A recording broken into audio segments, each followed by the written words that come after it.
the one of the basic elementary, the muscular tissue is the one of the basic elementary tissue of the body, right?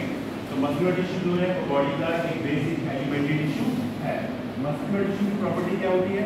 जब भी कभी muscles को contract stimulus दिया जाता है, जब भी कभी मसल्स को स्टिमुलस दिया जाता है तो मसल्स में रेस्पॉन्स कॉन्ट्रैक्ट करती है। Whenever the stimulus is given to a muscle, in the result the muscles contract. तो जब भी कभी मसल्स को स्टिमुलस दिया जाता है तो उसके रेस्पॉन्स में मसल्स कॉन्ट्रैक्ट करती है। ये मस्कुलर सिस्टम या मस्कुलर टिश्यू की प्रॉपर्टी होती है। तो मस्कुलर टिश्यू की प्रॉपर्टी क्या है? जब भी कभी मसल्स को रेस्पॉन्स दिया जाता है, स्टिमुलस दिया जाता है, तो उस स्टिमुलस के रेस्पॉन्स में मसल्स कॉन्ट्रैक्ट करती है। हमारी बॉडी में मसल्स 3 तरह से डिवाइड की गई है, क्लासीफाई की गई है। Number 1, basis on the distribution, number 2 the basis on the control, and number 3 the basis on the striation. तो बेसिस ऑन द डिस्ट्रीब्यूशन, तो आपकी बॉडी में जो स्केलेटल सिस्टम के ऊपर लगी हुई है उनको स्केलेटल मसल्स कहेंगे। आपकी बॉडी में जो स्केलेटल सिस्टम के ऊपर लगी हुई है उसको स्केलेटल मसल्स कहेंगे। स्केलेटल मतलब कंकाल, जितनी भी बोन्स है, चाहे वो रिब्स की हो, चाहे वो हिप बोन हो, चाहे वो फीमर हो, अल्ला हो, रेडियस हो, व्हाटएवर, आपकी बॉडी के अंदर बोन्स के ऊपर जो मसल्स लगी हुई है that is known as skeletal muscles, right. Second, smooth muscles, तो जो आपकी बॉडी के जो ऑर्गन्स बने हुए हैं, may be the liver, may be the lungs, may be the spleen, तो आपकी बॉडी के जो ऑर्गन्स बने हुए हैं कौन से बने हुए हैं, तो that type of muscles is known as smooth muscles.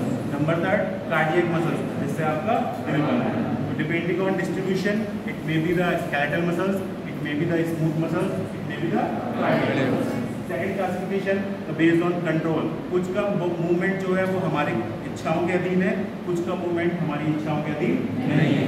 जिनका मूवमेंट हमारी इच्छाओं के अधीन है that is known as voluntary, known as voluntary. जिनका मूवमेंट हमारी इच्छाओं के अधीन नहीं है that is known as involuntary, right. एक वॉलंटरी और दूसरी इनवॉलंटरी।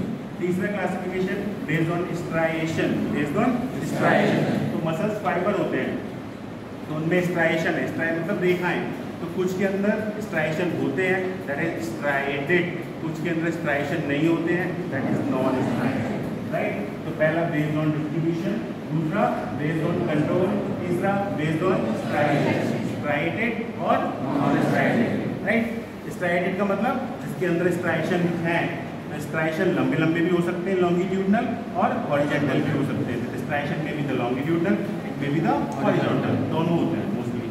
और नॉन स्ट्राइएटेड में स्ट्राइएशन नहीं होते हैं। तो ये मैंने 3 तरह के क्लासिफिकेशन बताए और 3 में 3, 2, 5, 2, 7 तरह की मसल्स हैं। इनको फॉलोइंग तरीके से लिख सकते हैं। कैसे? जो स्केलेटल मसल्स हैं, कौन सी मसल्स? स्केलेटल मसल्स, वो वॉलंटरी होती है। कैसी होती है? वॉलंटरी। और स्ट्राइएटेड होती है। तो जो स्केलेटल मसल्स है वो वॉलंटरी होती है और स्ट्राइएटेड होती है। स्ट्राइएशन मतलब रेखा, स्ट्राइएशन है वो लॉन्गिट्यूडनल भी हो सकते हैं और हॉरिजॉन्टल भी हो सकते हैं, राइट। सेकंड आया स्मूथ मसल्स, तो स्मूथ मसल्स मतलब जिससे ऑर्गन्स बने हुए हैं, तो वो कैसी होती है? Involuntary and non striated. Smooth है, उनमें रेखाएं हैं नहीं, अगर रेखाएं होती तो वो स्मूथ कैसे रहती? तो स्मूथ मसल्स नॉन स्ट्राइएटेड और इनवॉलंटरी। अब आया कौन सा? Cardiac muscles. तो जो कार्डियक मसल्स हैं वो कैसी होती हैं? इनवॉलंटरी और स्ट्राइएटेड, फाइन। तो अगर 2 नंबर में क्वेश्चन आया तो क्लासिफिकेशन ऑफ द मसल्स, तो इतना आपको लिखना है। 5 नंबर में आया तब भी इतना ही लिखना है, रिलेशन बता के कि वॉलंटरी, कार्डियक स्केलेटल मसल्स जो है वो वॉलंटरी है, इनवॉलंटरी है, वॉलंटरी है और स्ट्राइएटेड है। जो स्मूथ मसल्स हैं वो इनवॉलंटरी है, नॉन स्ट्राइएटेड है। कार्डियक मसल्स हैं वो इनवॉलंटरी है और स्ट्राइएटेड है। साथ में ये भी जोड़ देना है कब? जब 5 नंबर में आएगा, फाइन। इसके अलावा दूसरा इंपॉर्टेंट क्वेश्चन जो एग्जाम में आता है that is classification between the 3 type of muscles. This is the very important question that comes in the exam. तो before going the detail of this there are the following terms. These terms are number 1 autorhythmicity. क्या term है? ऑटोरिथमिसिटी। ऑटोरिथमिसिटी का मतलब क्या है? Muscles की ऐसी property जिसकी वजह से मसल्स अपनी इम्पल्स खुद प्रोड्यूस करें, मसल्स फाइबर अपनी इम्पल्स खुद प्रोड्यूस करें, खुद जनरेट करें, दैट इज ऑटोरिथमिसिटी। ऑटोरिथमिसिटी, जैसे कार्डियक मसल्स हैं, कार्डियक मसल्स में ऐसे नोड है, एबी नोड है, वो अपनी इम्पल्स खुद ही प्रोड्यूस कर रहे हैं, दैट इज ऑटोरिथमिसिटी। दूसरा टर्म है कंडक्टिविटी। क्या टर्म है? कंडक्टिविटी। कंडक्टिविटी का क्या मतलब है कि मसल्स के अंदर इंपल्स गई, वो इंपल्स एक जगह से दूसरी जगह चल रही है। This is conduction. This is conduction. Conductivity, the property of the muscles to transfer the impulse between all over the muscles fibre. This is conductivity. एक तीसरा टर्म हम पढ़ते हैं all or none law. All or none law, इसका मतलब क्या है? जब भी कभी स्टिमुलेशन दिया जाता है तो या तो पूरी मसल्स कॉन्ट्रैक्ट करेगी, पूरी मसल मतलब मसल फाइबर, या तो पूरा मसल फाइबर कॉन्ट्रैक्ट करेगा या पूरा मसल फाइबर कॉन्ट्रैक्ट नहीं करेगा। ऐसा नहीं होता कि मसल फाइबर का एक हिस्सा कॉन्ट्रैक्ट करे और एक ना करे। This is known as all or none law. एक और शब्द है, उसका नाम है लेटेंट पीरियड। क्या नाम है? Latent period. लेटेंट पीरियड का मतलब क्या है? जब भी कभी सोर्स ऑफ स्टिमुलेशन, सपोज ये सोर्स ऑफ स्टिमुलेशन है और ये मसल्स है, तो सोर्स ऑफ स्टिमुलेशन से इंपल्स आएगी, किसके थ्रू आएगी? नर्व के थ्रू। वो पीरियड, ऐसा समय जिसमें सोर्स ऑफ इंपल्स से नर्व के थ्रू इंपल्स मसल्स में आती है, तो वो जो पीरियड है, that period is known as latent period. Known as latent period. There is another term that is refractory period. Refractory period का मतलब क्या है कि जब क्या होता है, अगर सपोज मसल्स ऑलरेडी कॉन्ट्रैक्शन की अवस्था में, मसल्स ऑलरेडी कॉन्ट्रैक्शन की अवस्था में, तो कॉन्ट्रैक्शन खत्म नहीं हुआ, उससे पहले ही हमने दूसरा स्टिमुलस दे दिया, तो क्या होगा? मसल्स जो है थोड़ी देर के लिए उस स्टिमुलस का रेस्पॉन्स नहीं दिखाएगी। This is known as refractory period. तो लेटेंट पीरियड क्या था? जितनी देर में सोर्स से नर्व के थ्रू इंपल्स मसल्स तक पहुंचती है, that period is known as latent period. Refractory period क्या था कि जब मसल्स ऑलरेडी कॉन्ट्रैक्शन में है, आपने दूसरा स्टिमुलस दे दिया, तो मसल्स उस स्टिमुलस के लिए रेस्पॉन्स नहीं दिखाएगी। This is known as refractory period. Then we will come tone, muscles tone. Tone का मतलब क्या है? जब कॉन्ट्रैक्शन होता है तो मसल्स फाइबर में टेंशन डेवलप हो जाता है, that tension is known as tone.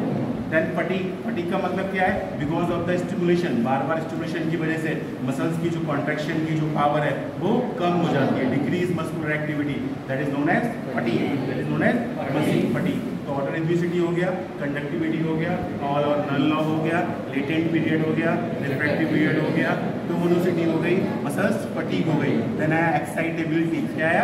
Excitability. तो जब भी कभी मसल्स को स्टिमुलेशन दिया जाता है, जब भी कभी मसल्स को स्टिमुलेशन दिया जाता है, तो इन रेस्पॉन्स मसल्स में क्या होता है?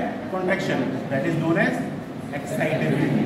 That is known as excitability. Response of a muscle in reply of a stimulation, that is known as excitability.